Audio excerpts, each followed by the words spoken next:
What's up everyone, and welcome back to my channel. In today's video, I'm gonna be sharing with you guys my health story. I know, it doesn't sound super interesting, but I have a very complicated and super extra life, so I hope you guys all enjoy this little blast in the past. A little, let's take a trip down memory lane and visit all of the things that have made me who I am today. It will take a lot of time, but I'm going to be sharing with you guys the period from when I was born to about like 1 year old. And there's so many things that happen in that timeline. So I'm going to be sharing that all with you guys today. So without further ado, let's just get right in. Head first. Let's dive on into this life story. Wow, that was super bad. So let's go back about 18 years. 18 years ago on July 31st, 2000 in Rock Hill, South Carolina. I know, super random, South Carolina. Who the hell was born there? God knows I was. An angel was born. Little did my parents know I was gonna come in like a wrecking ball and create havoc on everyone's life. But all jokes aside, guys, so when I was born super duper healthy. I was born very normal, just like any other kid. So now, let's fast forward to when I was 1 month old. When I was 1 month old, my mom started to notice that I would get a lot of heat rashes. So she took me to the doctor like any other mother would, and the doctor had said that he thinks that I have eczema, which is no problem. Eczema, who doesn't have eczema? Eczema is very, very common. It just means that you have dry skin and it can get really, really itchy at times, but it is curable and it's not painful, it's just itchy. What? Just for the record, I don't remember any of this. I mean, no one remembers anything like this intense happening at such a young age. My mom told me everything. If you guys were like conscious of like things happening when you were this small, congrats to you, man.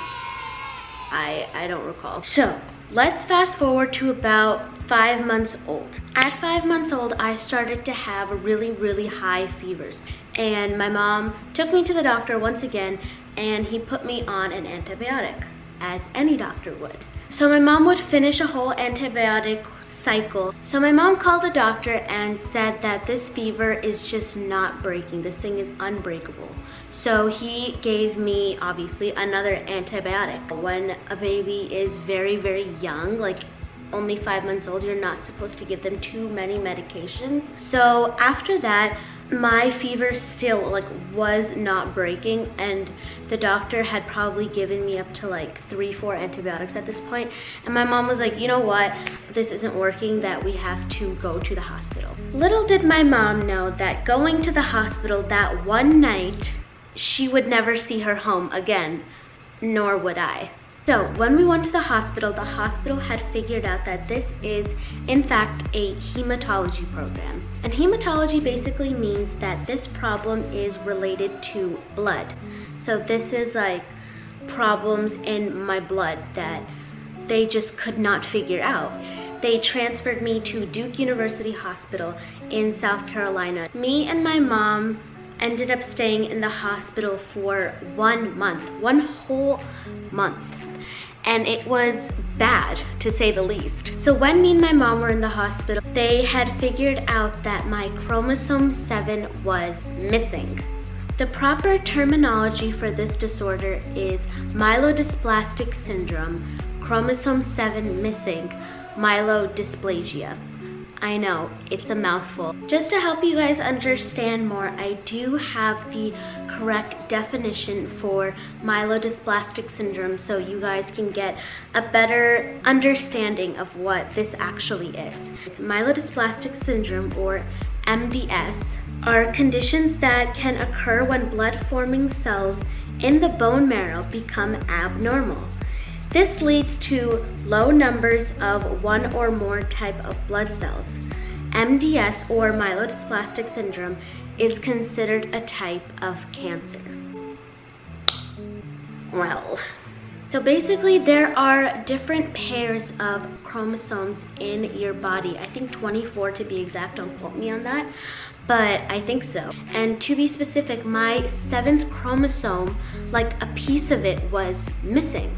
Monosomy 7 basically means, I think that it means that a part, like the part of my 7th chromosome that was missing is called monosomy 7. The piece of that 7th chromosome, like being gone, is called monosomy 7.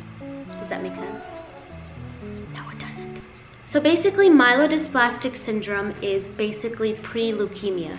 I was on the course to getting leukemia. If it wasn't treated in time, it would definitely turn to leukemia and I would have had cancer. But I was treated like a cancer patient. Whenever I go to the hospital till this day, they consider me a cancer survivor. They used to invite me to Cancer Survivor Day all the time. In that time, and still to this day, there is no cure for myelodysplastic syndrome. It can only be treated the way that you would treat leukemia, whether it be chemotherapy, whether it be a bone marrow transplant, like it's all treated the same way. Because I was on the course of pre-leukemia, they did not want me to eventually, in a couple of years, develop leukemia and have it to be a much harder battle than to control it right now when it's just pre-leukemia, if that makes sense.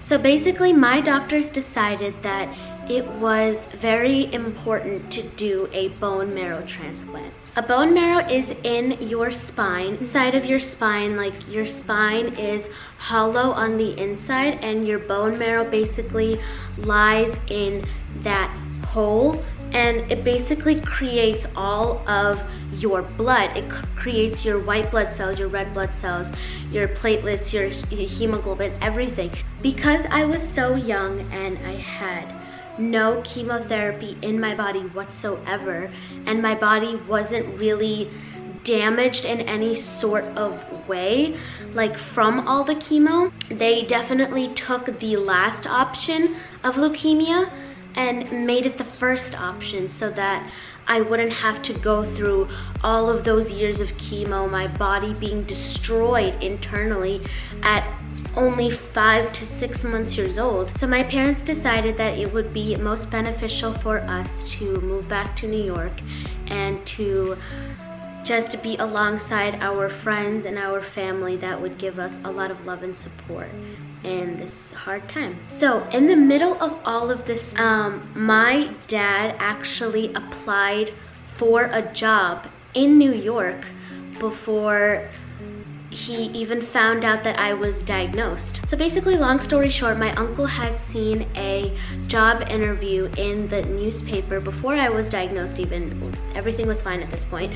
My uncle had seen an ad in the newspaper for a job that he thought my dad would be perfect for, and he told him about it, and my dad was not interested. He loved living in South Carolina. He loved life there. But my uncle sort of pushed him. He was like, no, you should go. It's a really good job. Just at least go for the interview. You don't have to. But he should at least go and interview and see what it's like. So while I was diagnosed and staying in the hospital, he went for his interview. He found out that he had gotten the job and they wanted him to work immediately. And it was fate, honestly. It was fate that we had to move back to New York, and my dad had already got accepted for a job in New York, and we were gonna be okay when we went back, and my dad would have this incredible job that would support all of us in this hard time, and I'm just so incredibly thankful for my parents. So let's back up a bit to I am still in the hospital, and we stayed in the hospital for that 1 month period of time, and my brother was basically staying with us, with me and my mom and my dad in the hospital at 5 years old for days at a time. and it obviously was not safe for him to be in that sort of environment at 5 years old. When my family came to see us in South Carolina, when they came to visit us and visit me, my mom made the really hard decision of sending my brother back to New York with my family to have a better life. My brother had no idea that he was going back with them, because if they did tell him, he would not leave them, and that was just very hard for both my brother and my mom. So when my doctors had diagnosed me and they knew that they were going to do a bone marrow transplant, and they knew that that was what they were going to go through with, they started to do a lot of blood work on my family members to find a donor, of course. So when all of the blood work came back, they had found out that my brother, 5 years old, little boy, my brother, was a 100% perfect match. It is very difficult to find a sibling, especially, that is a 100% match, and that is super duper rare, and it literally only happens like 1 in a million shot. So my dad was now sent back to New York, where he would start working his job. So he went back, he started his job, and the hospital actually arranged for a jet plane to fly us from South Carolina to New York very quickly and transfer us to LIJ Hospital in New York, where I was to be treated for my bone marrow transplant. So while I was waiting for my transplant to happen, I was getting so many infections that it kept getting delayed, because I would just be so sick, and you have to be stable to have the transplant. It just wasn't happening for me. I was consistently getting infections. I was not allowed to eat anything. I wasn't allowed to drink anything. My mom told me that I was literally so dry. I literally looked like a dry leaf in the fall. So because I was never allowed to eat when I was a baby at all, I basically never learned how to eat. I wasn't normal in that sense that I couldn't learn how to eat like any other baby would be able to do. I just never learned, and I was just not normal, and I didn't like that. I'm thankful for it today, yes, and I say that I'm super duper strong about whatever has happened to me, but you know, it's hard. You know, I'm not gonna sit here and lie to you that I've gotten over everything, and it's understandable. It's okay to feel weak sometimes. It's okay to say that I am not strong, as long as you learn from it and you acknowledge it and you realize that all you can do is work up from here, you know? Let's move on with the story. Let's get back into the story. My dad would go to work, come to the hospital right after work, try to give my mom a break. He would stay until like 2 or 3 in the morning, and then again he would have to go back to work. It was a really hard time for my family because my brother never saw my parents. My parents never saw my brother, and I was always sick. It was hard. It was a very hard time, and I'm so happy that we got through it, you know? It was a hard time. They were trying to decide when is the right day to do my bone marrow transplant, because I was finally becoming stable enough to actually have the transplant and be able to move on with this process.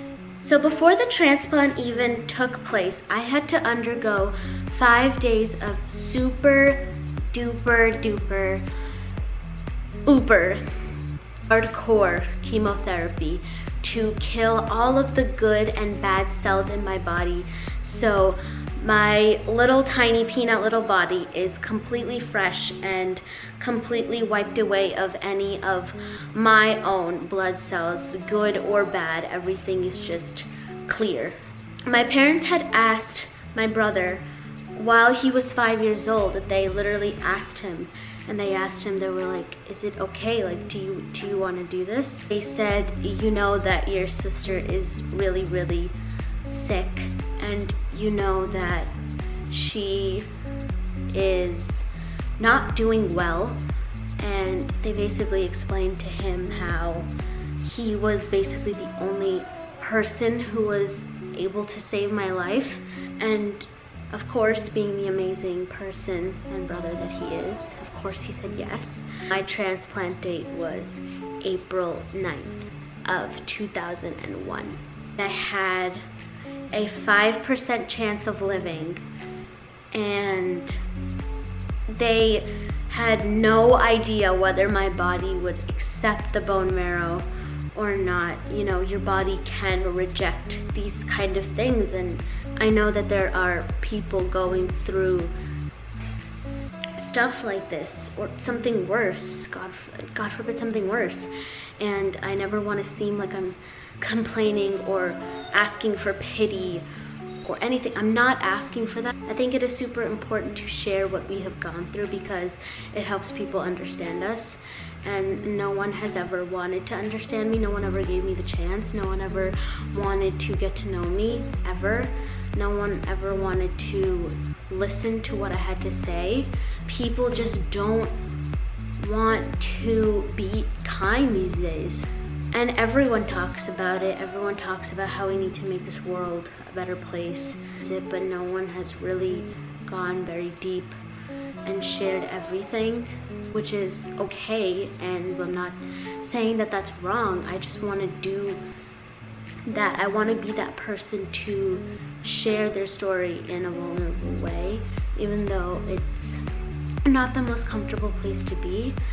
There are so many people that suffer through these type of issues, medical issues, mental health issues, and there are so many people going through so much worse. And I just pray to God that you all find the strength every single day to keep fighting and keep going through every day with a positive attitude, that everything does not last forever. It doesn't rain forever. There's always sunshine. There's always a light at the end of the tunnel. There is always light where there is darkness, and your day will come. Moving on with the story. The next few days for me after receiving the bone marrow transplant are very, very critical. Even like the doctors were saying that it is the most difficult time, the most crucial time. Anything can happen, and we have to be super duper careful. And the days after those days that are critical was even worse, actually. I developed an allergic reaction to all of the chemo that I was given prior to my transplant, and my skin had come off, like completely come off, because I was allergic to all of that chemotherapy, and my skin and hair had both come off. My mom and my doctors would just wrap me in Vaseline wraps and wrap me up in gauzes and try to heal everything back up again and just try to help my skin and my hair come back. And when it did come back, it came back very, very dark and spotted, and it was not my original skin tone color. Upsetting that all of these things just had to happen. They said that with time, my skin would just clear up on its own, and 18 years later, I am much, much better. And I still have like pigmentation, like discoloration on my arms. I don't know if you could see that, but I do still have discoloration on my arms. I have it on my face that you can't see because of my makeup. I have it all over my neck, and I have it mostly like on my lower back. You know, I am thankful that I am alive today, because that's all that matters. At the end of the day, that I'm still here, I'm still alive, I'm still breathing here today. But I'm not gonna lie that that hasn't been an issue, you know, growing up in my life, you know. Hey guys, so I was just watching back the footage, and I noticed that my camera died at the end and I just wanted to finish. That's all I have for part 1 of my medical history, my medical journey, my medical past. So this is not the ending of my series. There is going to be another part of this, sort of like from the age 2 to like 10. This is basically just the beginning, and I will tell you guys all about the rest of all of my problems in another video, because this video would literally be 2 hours long if I did everything in one video. That's all I have for today's video, guys. Please like this video if you guys enjoyed what you heard. Please subscribe if you want to. If you don't, I completely get it. I will see you all next week on Monday, and please, everybody, be kind to one another. See ya.